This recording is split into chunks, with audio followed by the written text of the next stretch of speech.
Welcome to Blizzard Fire. We hope this video helps fire up your solution. You begin by confirming basic hardware and capturing the problem state. Plug the USB into 2 different ports. Use a powered hub if you suspect power issues. Then open Disk Management on Windows or Disk Utility on Mac OS to see every partition and drive entry. Once visible, write down drive letters and partition sizes. Make a quick backup of any accessible data now, because the next steps change partitions and can erase hidden volumes, so act deliberately and with a copy saved. Next, you repair the partition table and unify multiple drives into one.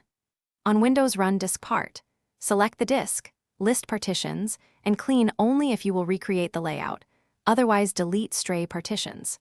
On Mac OS, use Diskutal and gdisk to inspect GPT entries and remove redundant partitions.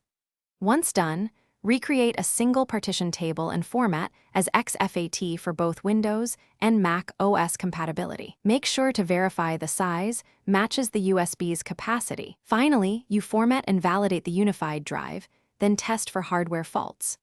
Quick format is fine to establish a single partition.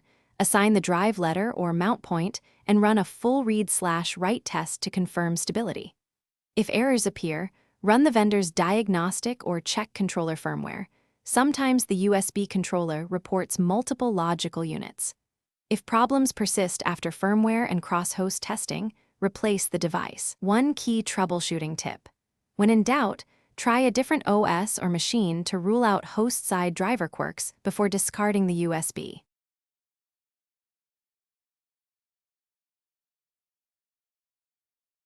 Thanks for watching. If you found this helpful, don't forget to like and subscribe.